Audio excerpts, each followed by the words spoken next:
Goeiemôre almal. Ons het eergister ons reis begin deur die gelykenisse van Jesus. Dit was 'n ou toertjie wat Jesus gebruik het om moeilike wyshede deur maklike taal te verduidelik. Ons alledaagse taal verskil al klaar baie van dit wat Jesus op aarde gebruik het. Vandag se beeld is egter vir ons wat op en om die plase bly, glad nie te vreemd nie. Die mense wat mielies plant met sade sal hom dadelik vang, so ook die ouens met paprika en russies. Aan die ander kant is vrugbare grond net so belangrik vir aartappels, eie en grondboontjies. Ons lees vandag Matteus 13 vers 1 tot 9 en dan weer vers 18 tot 23.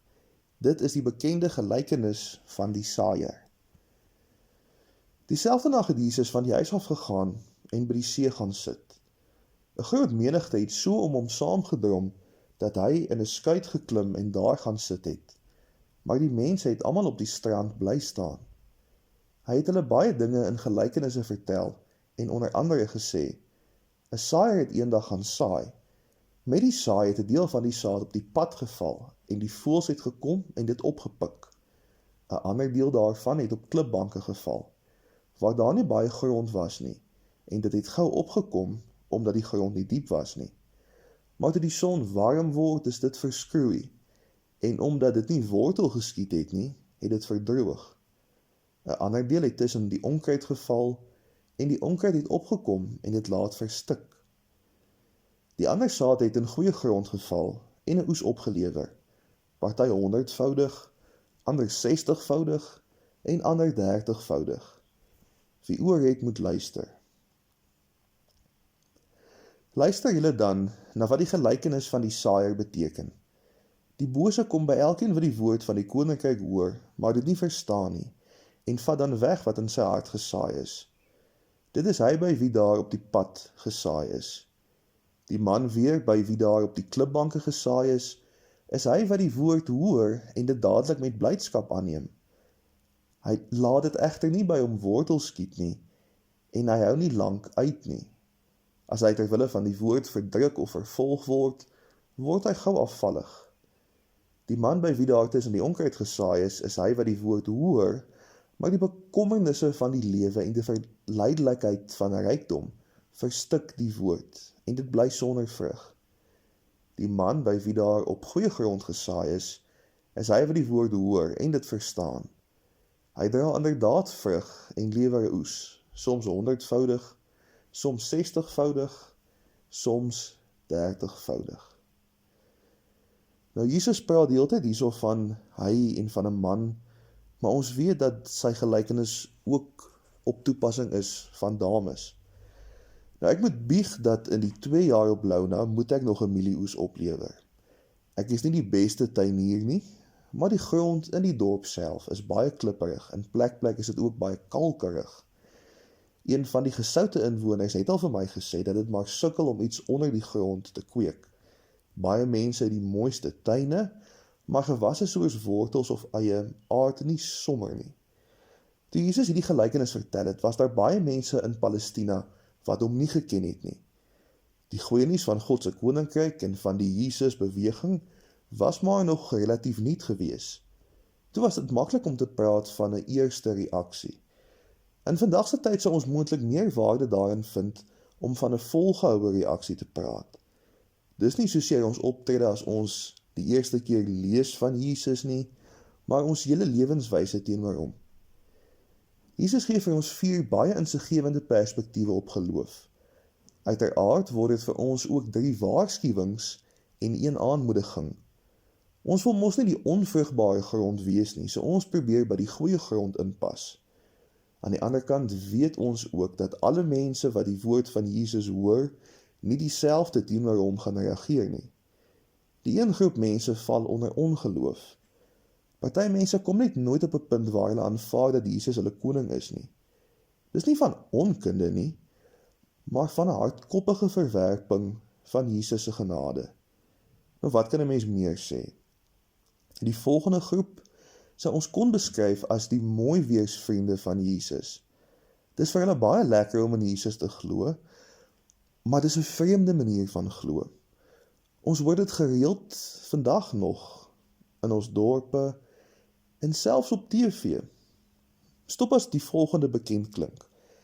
As jy jou nie bekeer nie, dan gaan baie teenspoed jou tref. Dit gaan met jou sleg omdat jy sonde doen. As jy 'n kind van die Here is, sal niks slegs ooit met jou gebeur nie.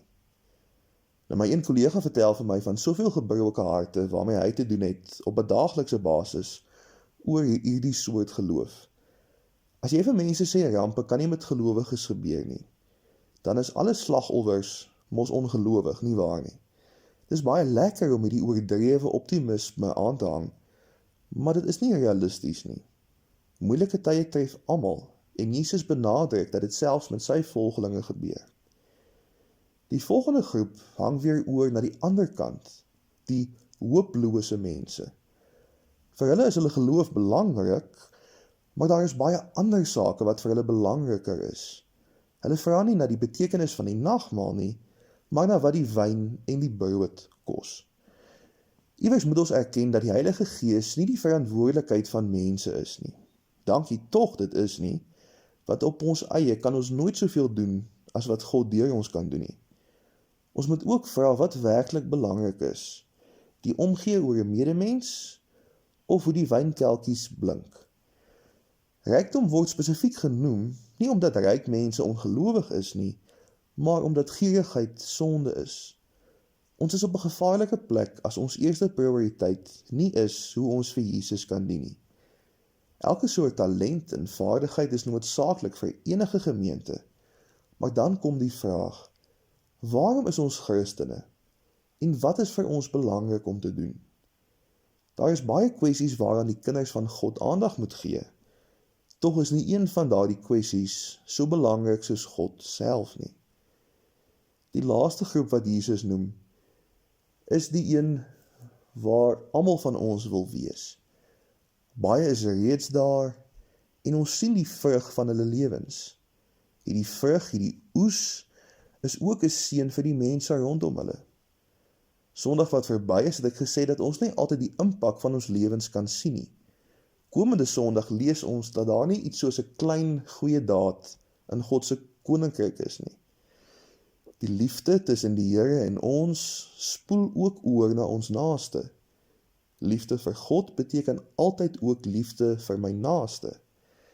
Ek kan nie die eerste een doen sonder die tweede een nie. Maar die saadjie wat in die goeie grond gesaai is, gaan aan om 10voudig te vermeerder. Party mense wat 'n klomp vriende het, bereik dalk 100 mense. Ander het dalk meer tyd vir minder mense en bereik dalk 30. Die getalle maak nie saak nie, maar die beginsel dat geloof gedeel word, wel.